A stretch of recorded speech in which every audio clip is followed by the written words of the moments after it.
So I have a friend who is blind, and his birthday was last month.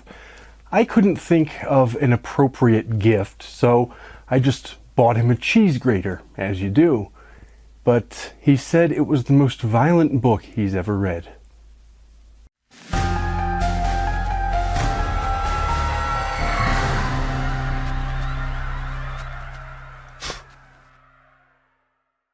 Okay, this might not be a video about the most violent books we've ever read.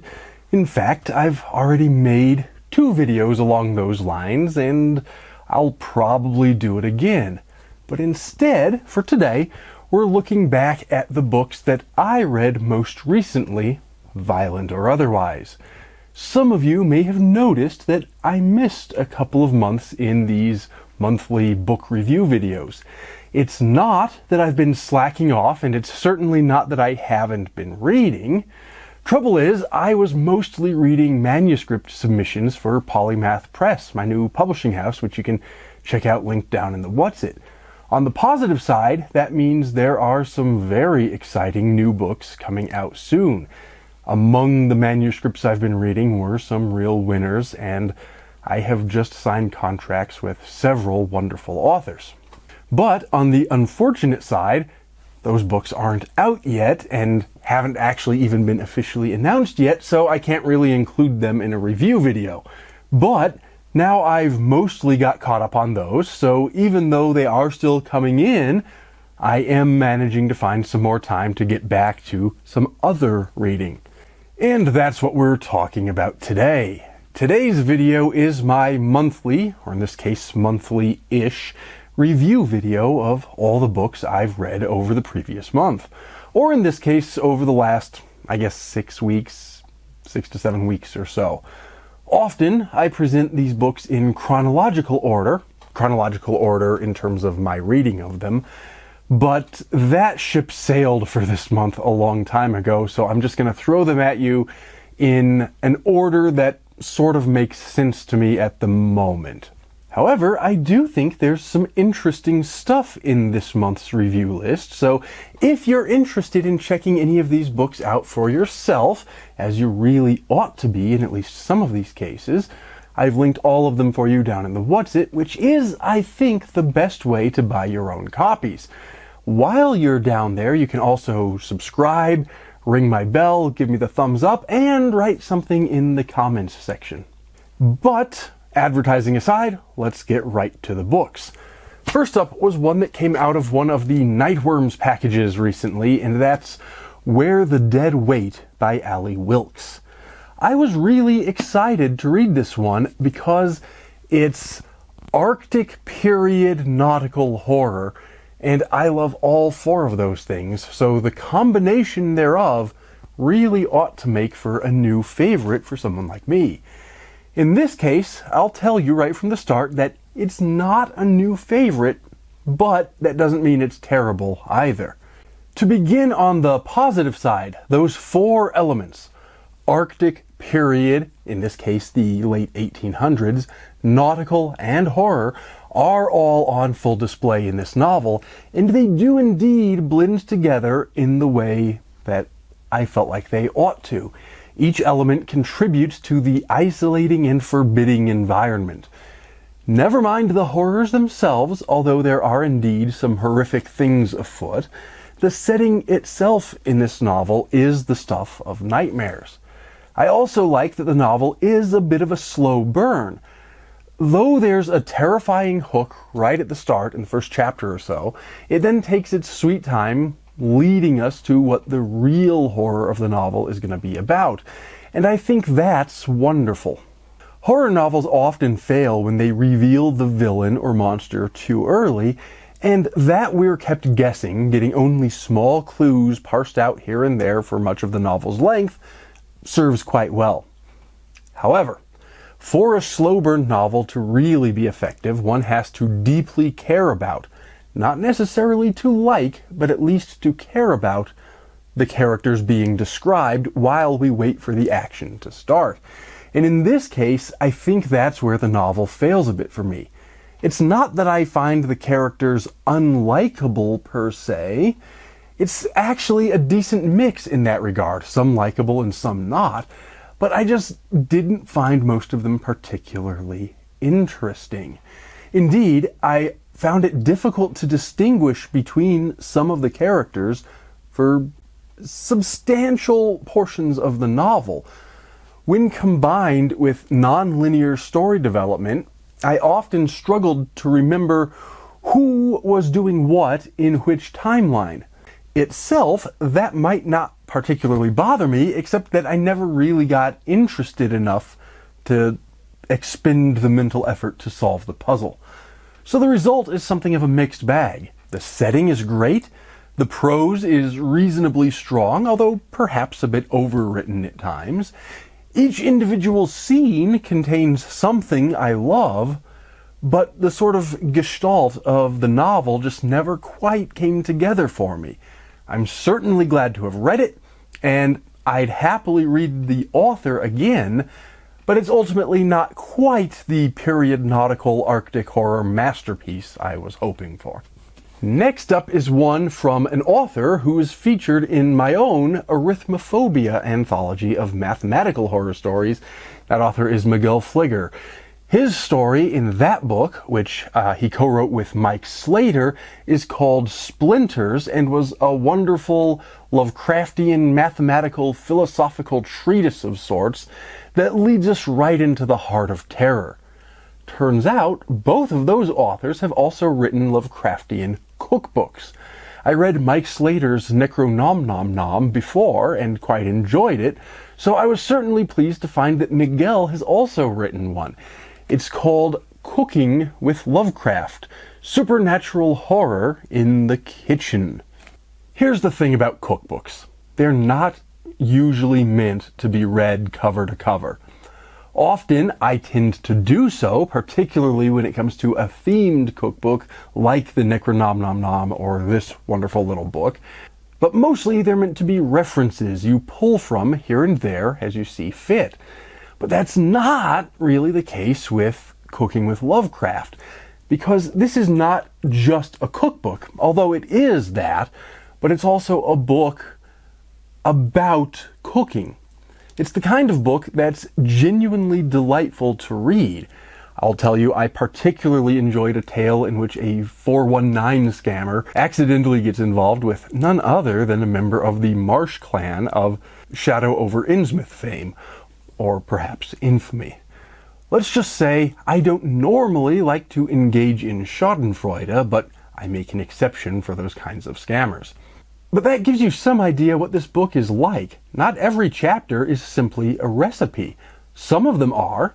Some are rather short stories, and many of them are some combination of the two. A short story with a recipe woven within the text. It's a short book, but I'd consider it a must-read for both Lovecraft fans and those who enjoy novelty cookbooks with a horror literature sort of theme.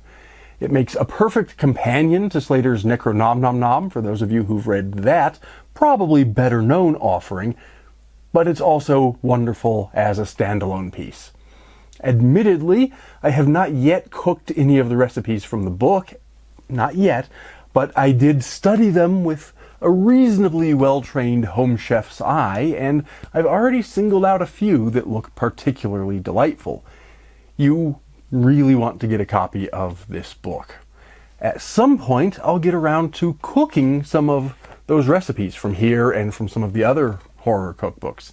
In fact, I have some thoughts of a future video, or perhaps even more than one video, in which I do sample recipes from various horror-themed cookbooks, so be sure to stay tuned for that.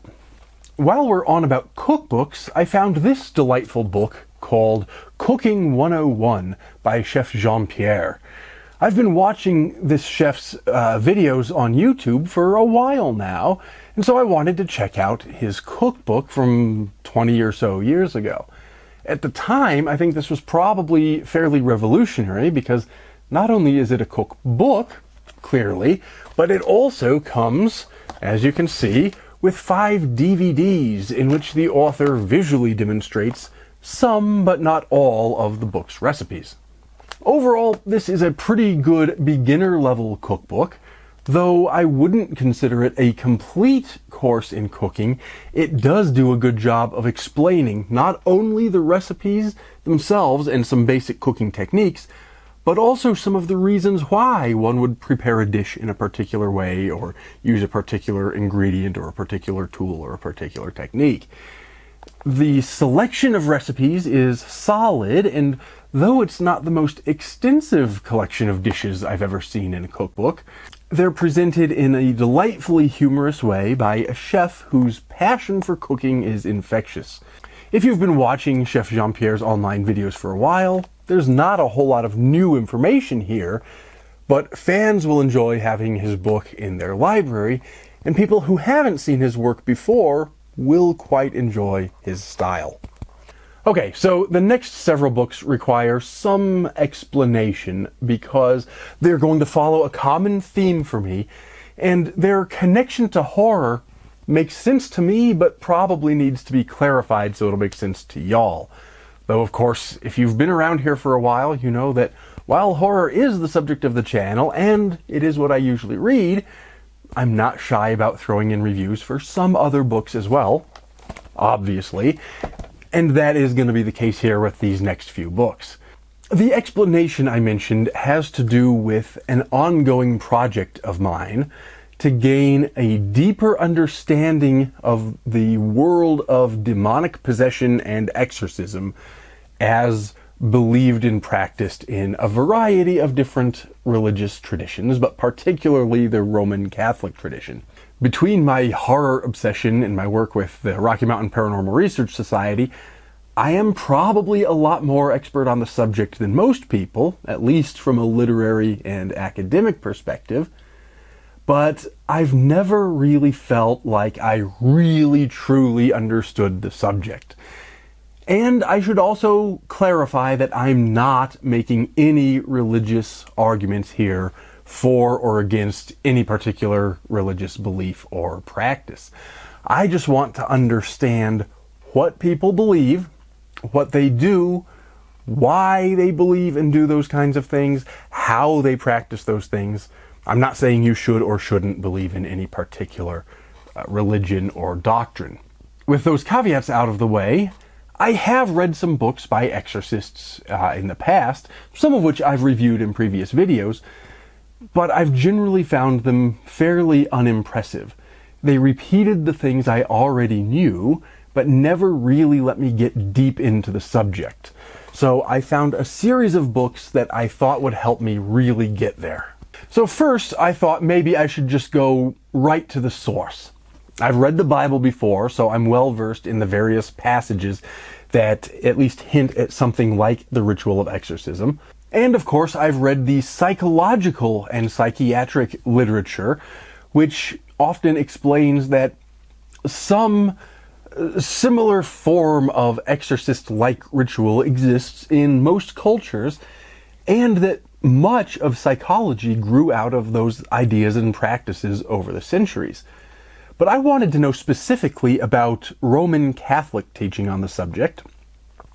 Not necessarily just because I was raised Catholic, although I was, but particularly because the Catholics seem to be the ones that most people associate with exorcism, at least in horror literature. Maybe that's just because of The Exorcist, maybe there are some deeper reasons for that, I'm not quite sure, and that's one of the things I was trying to figure out. As such, I picked up a copy of the Catechism of the Catholic Church. This is the Church's, sort of the distillation of the Church's teachings. And because I'm a completist, I read the whole thing rather than just the bits about demonic activity and exorcism, because if I'm reading a book, I want to read the whole thing. And actually, though the Catechism is a pretty dense distillation of, frankly, 2 millennia of Catholic thought, it's so brief on many of its topics that it wasn't really useful for my particular purpose here, though I do admit it gave me some greater understanding of the basic structure of the Church in general, but not necessarily about exorcism. though demonic activity comes up a few times, exorcism itself is discussed only briefly in paragraph 1673. And because that passage is so brief, I'm going to just go ahead and read it for you right here. It says, "When the Church asks publicly and authoritatively in the name of Jesus Christ that a person or object be protected against the power of the evil one and withdrawn from his dominion, it is called exorcism. Jesus performed exorcisms, and from him the Church has received power and office of exorcising.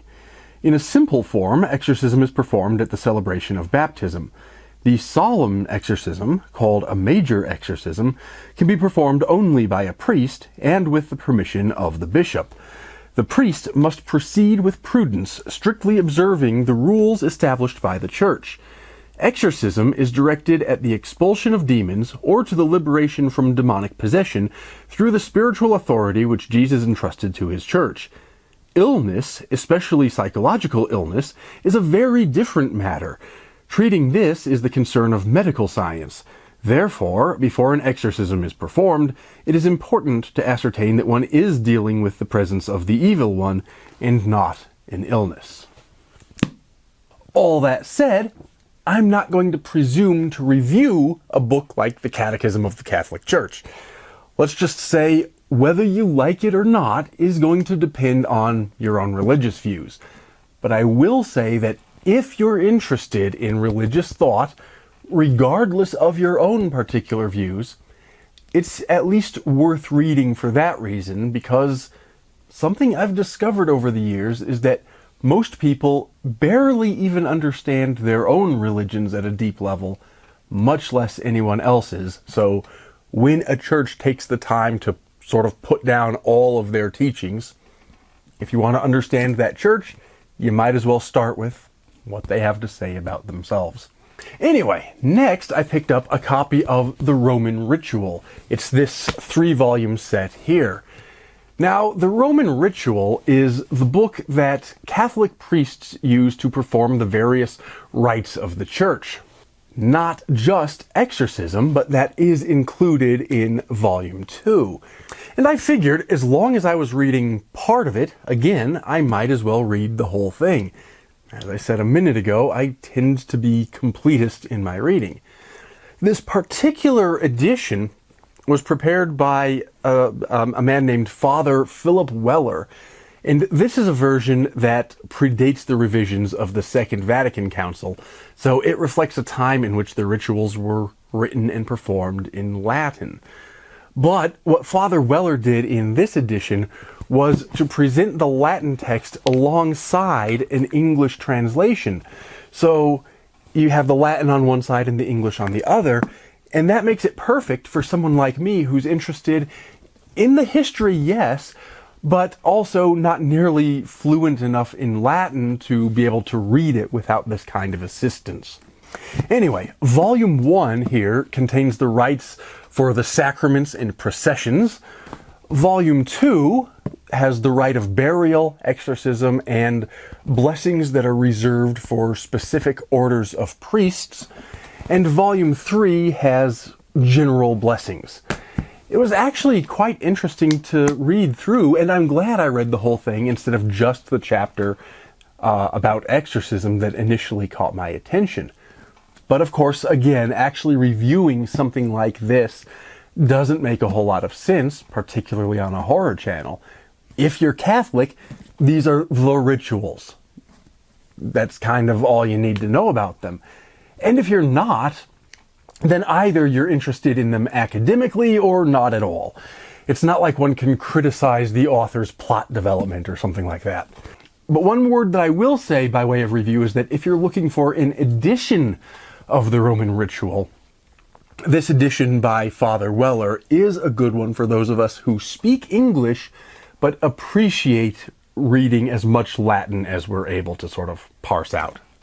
As for exorcism itself, I do now have a pretty solid grasp of the ritual, at least as it was practiced prior to Vatican II, and a lot of the exorcists, being a fairly conservative and traditionally minded bunch, seem to still favor the Latin rite anyway.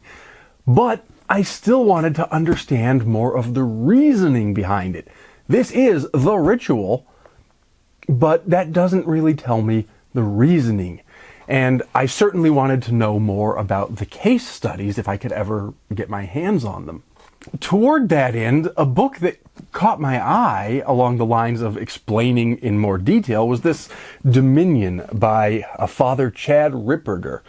He's an exorcist priest based in my own home state of Colorado, and from what I've read, apparently a fairly famous and prolific one. His book claimed to be a more thorough and more academic treatment of the subject, so of course I was quite intrigued. However, the book's description and introduction warn that the reader should first be well acquainted with Thomistic psychology before trying to understand the author's views about diabolic activity.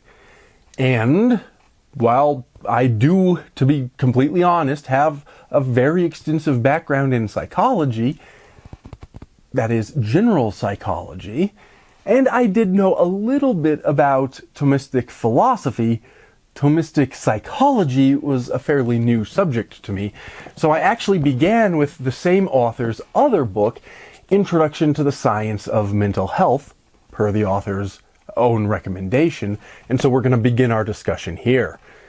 The first thing to get out of the way in reviewing this book is it has a clear bias. That's not necessarily a bad thing, but this is a book with a perspective.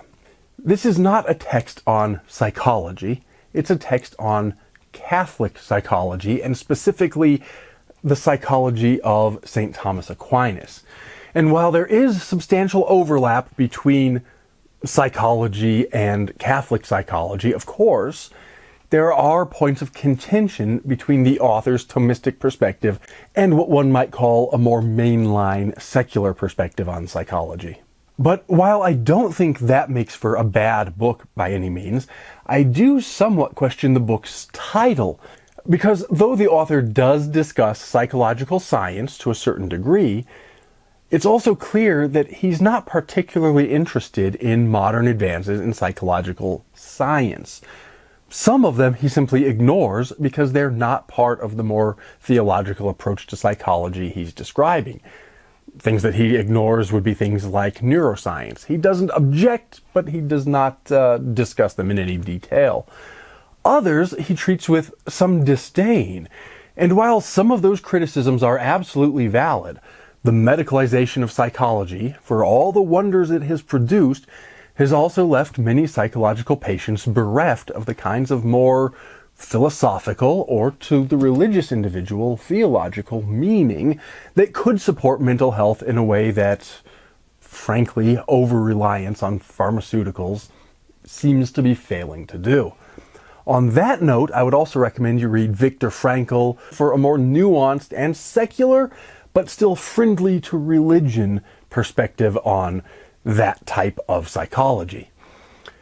But where this book fails a bit along those lines is that Ripperger simply hasn't kept up with the literature he's trying to describe.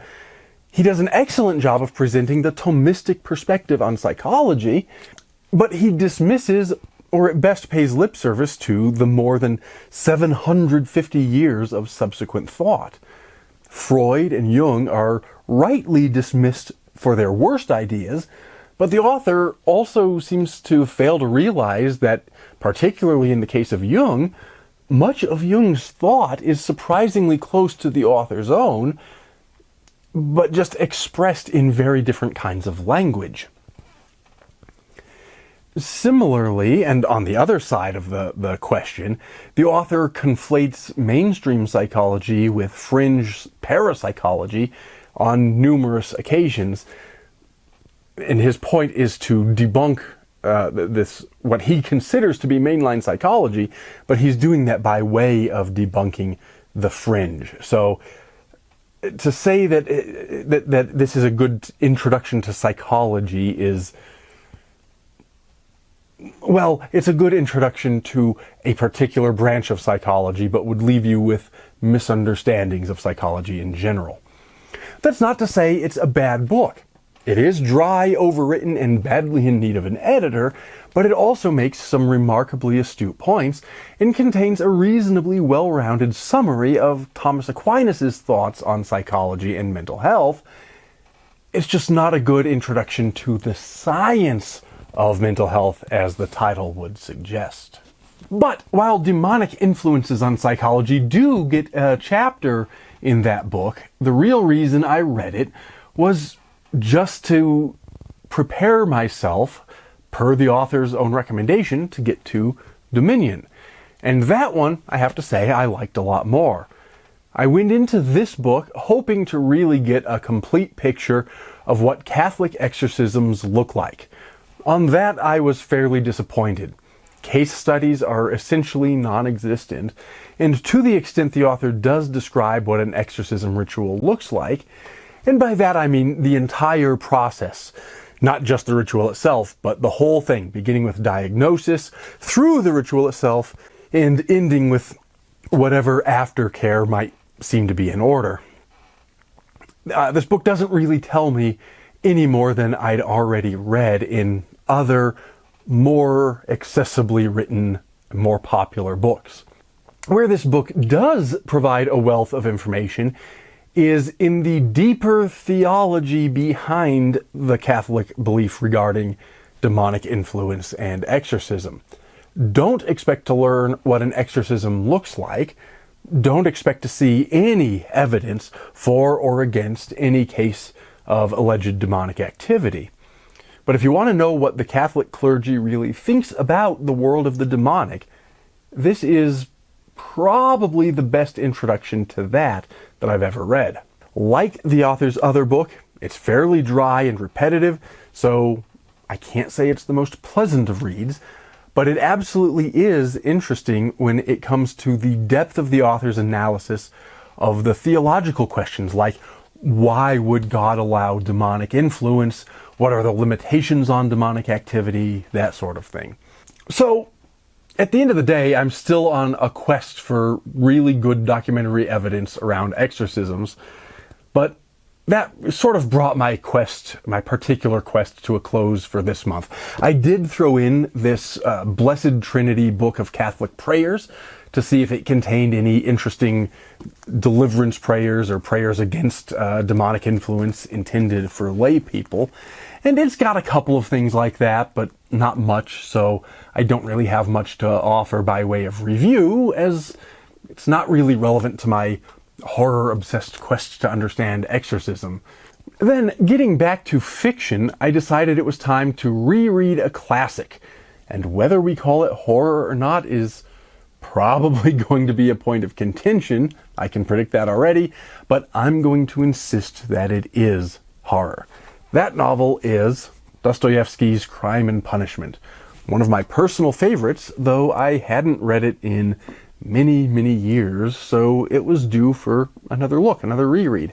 So here's the question. Why is this a horror novel? It's not shelved in the horror sections of the bookstore, it's shelved in classics or general fiction. Do I consider it horror because it strongly, centrally features a murder? Well, that may be horrific, but that's not the reason. Plenty of stories include murders without being horror stories. What's horrifying about Crime and Punishment is that our lead character, Raskolnikov, does such a remarkable job at justifying his murder that it almost doesn't seem horrific anymore. What Dostoevsky did so well was to present us with the logical extremes of nihilism and utilitarianism in such a way that we have to confront the idea that we can justify just about anything, not only to ourselves, but also to each other.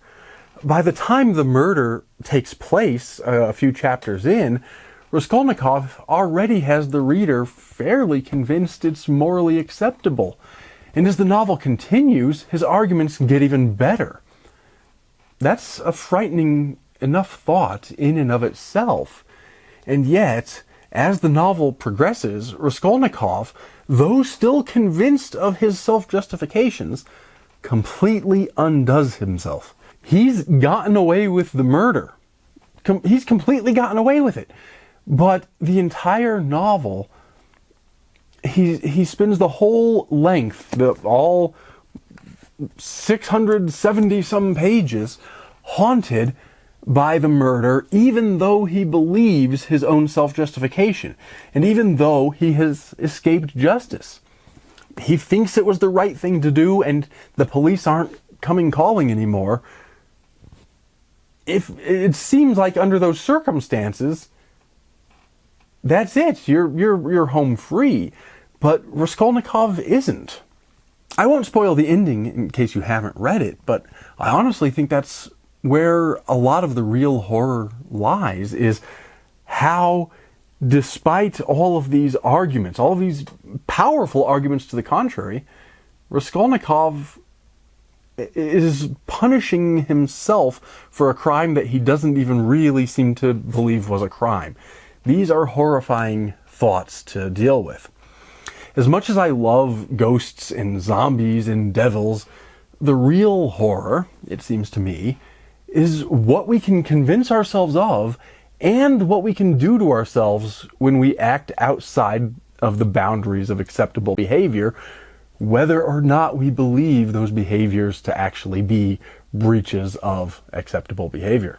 Anyway, it's a classic for a reason, so if you haven't read it, you really owe it to yourself to do so. You do have to work for it a bit, but it rewards you greatly. Dostoevsky had a marvelous talent for writing arguments between different characters that really brought the best possible presentation of both sides of whatever issue they might be arguing about. And that brings us to my last book of the month. Before I do that, just a quick reminder, I have to do this. Please do hit that thumbs up, subscribe, ring my bell, and tell everyone you know about the wonderful things we're doing here on the Phobophile channel. All of those kinds of things help me a lot.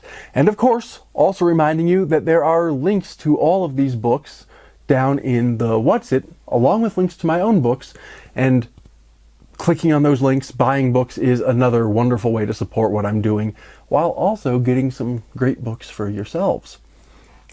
Anyway, my last book of the month is a really bittersweet one. Ray Garton was a personal friend of mine and one of the great horror authors, one of the greatest authors in the genre, and he passed away at the end of April, so I just had to read one of his books in his honor. I've read a lot of them in the past, but one I hadn't yet gotten around to yet was this, Methods of Madness. This is a collection of his short stories, and this is where I finished up my May of 2024. This is a collection of 6 short stories. Most of them are perhaps a little on the long side as short stories go, but personally I find that refreshing in today's world of bite-sized news and 1-minute TikTok videos. Just to summarize the stories briefly, in a story called Fat, a lonely overweight man's body fat becomes a monster. In Active Member, a man becomes terrorized by a particular piece of his own anatomy, let's say. Something Kinky is a story which tells us of a man whose one night indiscretion drags him into a world of crime.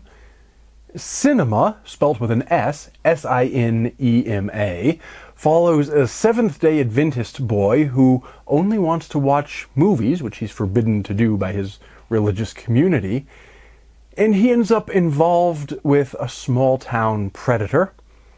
Then we have Shock Radio, in which a radio shock jock encounters an ironic sort of terror.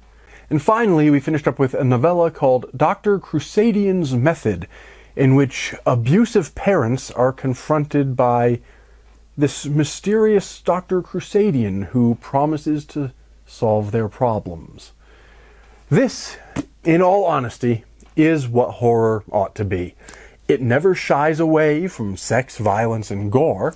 It's perfectly willing to show us the worst of humanity.